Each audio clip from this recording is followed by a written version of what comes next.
ಹೋಗಿದ್ದಾರೆ, ಬಿಟ್ಟು ಕೊಡಬೇಕು ಅವ್ರಿಗೆ ಪ್ರೀತಿಯಿಂದ ಬಿಟ್ಟುಕೊಟ್ಟು ರಾಷ್ಟ್ರ ಮಟ್ಟದ ಇವತ್ತು ನಾಯಕರ ಕೊರತೆ ಅದ ಕಾಂಗ್ರೆಸ್ನಲ್ಲ, ಅದರಲ್ಲೂ OBC ನಾಯಕರ ಕೊರತೆ ಅದ. ಯಾಕೆ ಕಾಂಗ್ರೆಸ್ನ ಬೆಳೆಸೋ ಸಲುವಾಗಿ ಹೋರಾಟ ಮಾಡಬಾರ್ದು ಸಿದ್ದರಾಮಯ್ಯನವರು ಅಂದು ನಮ್ಮ ಪ್ರಶ್ನೆ. ಸುಮ್ಮನೆ ಈ ಕುರ್ಚಿ ಸಲುವಾಗಿ ಇದನ್ನು ಎದ್ದ ತಕ್ಷಣ ಕೊಡೆ ಬಿಡೆ ಹೈಕಮಾಂಡ್ ಹೇಳ್ದಂಗೆ ಕೇಳ್ತೀನಿ ಮಾಡ್ತೀನಿ ನೋಡ್ಕಿಂತಲೂ ಪ್ರೀತಿಯಿಂದ ಕರೆದ DK ಶಿವರ್ ಇವರು ಶಿಷ್ಯರಲ್ಲ, ಪ್ರೀತಿಯಿಂದ ಅವರು ಇರಪ್ಪ ನಮಗೆ ನಮ್ಮ ವೇದದಷ್ಟು ಮುಖ್ಯ ಅವ್ರ ಮಾತುಗಳು ಅಂತ ಹೇಳ್ಕೊಳ್ತಾರೆ. ಮಾಡೋದು ಕರೆ ಇರ್ಬೋದು, ಸುಳ್ಳು ಇರ್ಬೋದು, ಭಾಳ ನಿಮ್ಮ ಬಗ್ಗೆ ಭಿನ್ನ ಅಭಿಪ್ರಾಯ ಇರ್ಬೋದು, ಇಲ್ಲ ಅಂತಲ್ಲ. ಆದರೆ ರಾಜಕೀಯದಲ್ಲಿ ನಡೆಯುವಂಥದ್ದು ಅದು. ಯಾವಾಗ ಯಾರು ಎಲ್ಲಿರ್ತಾರೋ ಗೊತ್ತಿಲ್ಲ, ಯಾರು ಬೆನ್ನಾಗ ಯಾರು ಚುರಿ ಹಾಕೋರು ಗೊತ್ತಿಲ್ಲ. ನಾವು ಯಾರನ್ನು ನಂಬಿರ್ತೀವೋ ಅವ್ರು ಮೋಸ ಮಾಡೋದಿಲ್ಲ ಅಂತ ಗ್ಯಾರಂಟಿ ಏನದ. ಅದೆಲ್ಲ ಇರಲಿ.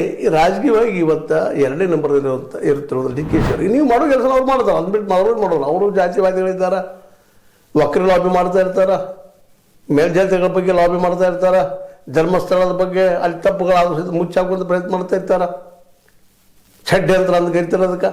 ಅವೆಲ್ಲ ಸಾಮಾನ್ಯನ. ಈಗೆಲ್ಲರೂ ಅವರಿದ್ದಾರೆ. ನೀವು ಹೆಚ್ಚು ಅದನ್ನು ನೇಮಿಸಿದ್ರಷ್ಟೇ SIT ಕಡೆದು ಇವತ್ತಿಗೂ 20 ವರ್ಷಗಳೇ ತನಿಖೆ ಮಾಡಿಸೋಕೆ ಹೆಚ್ಚಿಲ್ಲ.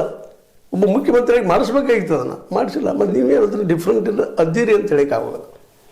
ಎಲ್ಲ ಹಿನ್ನೆಲೆಯಲ್ಲೇ ನೀವು ಯಾಕೆ ಸಿಟ್ಟು ಬಿಟ್ಕೊಡ್ಬಾರ್ದು? ಆಲ್ರೆಡಿ ಶಾಸಕರಿಗೆ ಕೊರತೆ ಐತೆ ಅಂತೇಳಿ ಒಂದು ಆರೋಪ ಇತ್ತು. ಅದಕ್ಕೆ ಅವರು ಈಗ ಅದು ಕೆಲಸ ಮಾಡ್ತಾಯಿದ್ದಾರೆ. ಎಲ್ಲ ಅದನ್ನೇ ಮಾಡ್ತಾರಲ್ರಿ, ಹಾರಿಸ್ಕೊಂಡು ಹೋಗೋದು, ಮಾಡೋದು, ದುಡ್ಡು ಕೊಡೋದು, ನಮ್ಮ ಕಡೆ ಪಾಪ ಅನ್ನೋದು. ಏನಿವ್ರು ಯಾರು ಸಾಧ್ಯ ಮಾಡೋದು ಏನಿಲ್ಲ, ತಮ್ಮ ಸಂಖ್ಯೆ ಹೆಚ್ಚು ಮಾಡಿ ತೋರಿಸುವಾಗ. ಮತ್ತು ಇವ್ರು ಶಾಸಕರಿಗೂ ಏನಪ್ಪ ಅಂತಾರೆ, ದುಡ್ಡು ಖರ್ಚು ಮಾಡಿರ್ತಾರೆ, ಕೊಡಿರಲಿ, ಅದು ಗಳಿಸ್ಬೇಕಾಗಿರ್ತದೆ.